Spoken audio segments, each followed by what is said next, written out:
Hi there! In today's video, we'll be talking about something new. We'll be talking about the big daddy of video editing software. We'll be talking about Adobe Premiere Pro. So let's get started. Since today's session is the first one, I'm going to walk you through the basics of Premiere Pro so that you familiarize yourself with the different screens and options and get comfortable with the basic operations before getting into the difficult parts. To start a new project, we have a few options. Either we can click on New Project button here, or click on Create New Project here. And if these two are not enough, we can go to File, and then New, and click on Project. And the shortcut is Option, Command, and N on a Mac, or Alt, Control, and N on a PC. Now from the pop-up menu, you can change the location where you want your project saved and then rename your file to a name of your choice. I'm going to rename it to Nature, as we'll be using nature videos for this tutorial. Don't worry about the rest of the options here, just hit OK and you'll be introduced to this screen.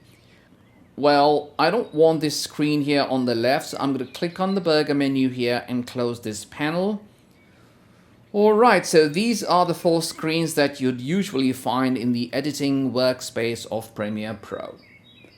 The panel on the top left is the source panel, where you can do some adjustments to your file before moving it to the sequence, something we'll discuss a little later. The bottom left panel is where your files will show once imported, and a few other options that we will discuss in a bit. The bottom right panel is your timeline or sequence panel, where you'll do most of your editing. And the top right panel is the final product panel. So if you're confused already, don't worry. As we start editing a video or two, you'll get used to these panels. I know the interface of Premiere Pro is a little too busy with so many options and screens and can intimidate people, but it's only a matter of time until you get used to it.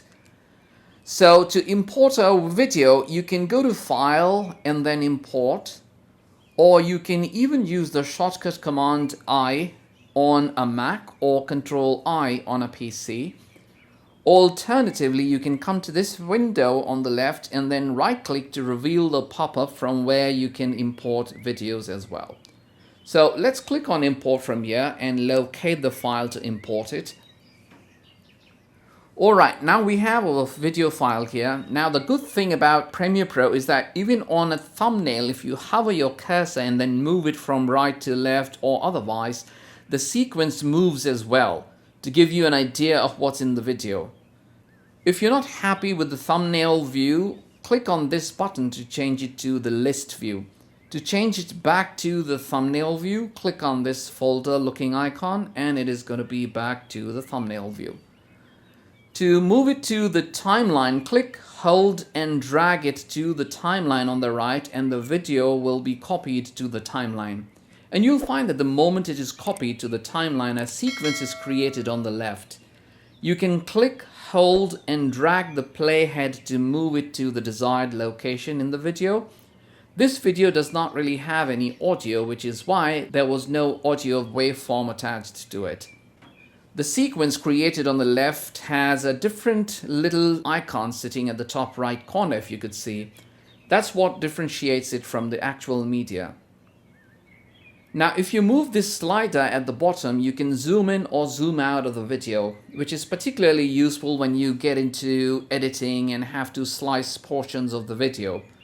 You can always click on the play button on top or use the spacebar key to play and pause videos. So in this panel on the bottom left, let's rename our sequence, and to do that, let's right click on the sequence and from the drop down list, click on rename to rename the video. So let me rename it to sequence 1. Now it's time to add another video here, so let's click on this panel and then right click to reveal the drop down, and there you could see the import option. We'll import it from the file menu this time. So let's go to File and then Import and locate the video from the computer. And there you go. Our video number 2 is here as well. To add it to our sequence or timeline, just click, hold, and drag it to the timeline. And you see the moment we do this, the sequence that was automatically created on the left updates the time of this video to itself. So earlier it was 31.15 seconds video, and now adding these two up makes it a minute and 10 seconds video. As you can see, this video does have an audio attached, but there's hardly any waveform, which means although there is an audio piece attached to it, in actuality there is no audio in it. Now you see this space between the two videos. You can easily drag one of the videos and drop it right next to the other one. Alternatively, you can take your cursor to this gap here and right click once, and you'll get this option of ripple delete. So just select it and there won't be any gap anymore. Another thing to note is that you can always pick a particular point in the timeline by clicking on top of this yellow line, and the playhead, or the CTI, which is current time indicator, that's another name given to the playhead, will instantly move to that location. Plus and minus keys are really important shortcuts. So wherever your playhead is at, when you press the plus key, it zooms into that area.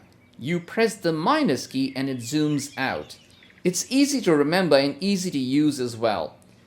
Suppose this screen size is not good enough for you, and it will happen for sure when you're editing long videos and videos that have their audio, and then you superimpose audio files and other elements to the video. You'll find that this space in the timeline is not good enough. So I'm going to give you a shortcut that can be a lifesaver and something you won't be able to live without. So whichever window you have selected, in this case we have the timeline selected. We know it because we can see the blue lined border around it. If you press the tilde key, and that's the shortcut, is the wavy key that usually sits next to the digit 1. The highlighted panel will go full screen, much like that. Press the tilde key once again and it returns to its normal size. So it's a toggle switch basically.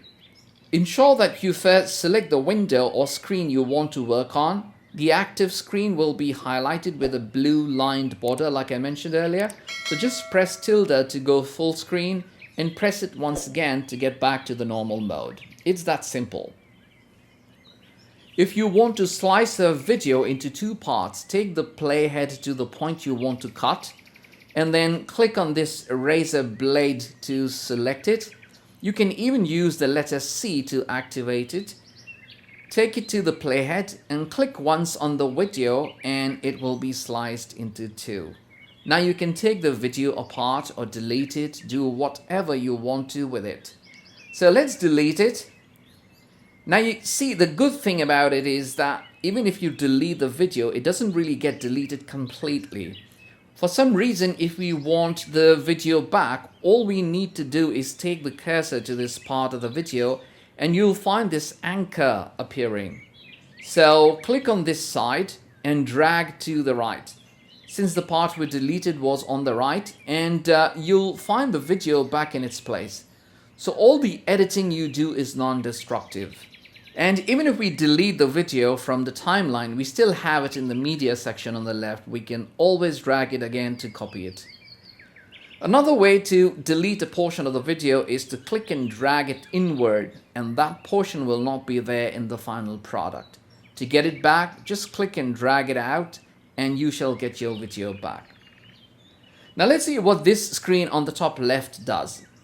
Let's double click on video 2 here, and you'll find it populating on the top left screen. Now suppose even before dragging it to my timeline, I want to just add a piece of this video and not the whole video. Let's say I don't need the first 5 seconds, so I'm going to take my slider here to the 5-second point and press I. So it's a mark-in point, and you'll find that the in point has been marked now. So let's take the slider a little further to say this point.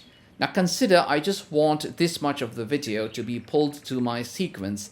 So I'm going to press the letter O to insert a mark out point. Now when I click on the video and drag it to my timeline, only the marked video will move to my timeline. I think it's a wonderful feature we have in Premiere Pro. I usually make my YouTube videos on Camtasia, and no doubt it's an amazing video editing software, but like I mentioned earlier, when it comes to professional video editing, no one can beat Premiere Pro in terms of the features it offers.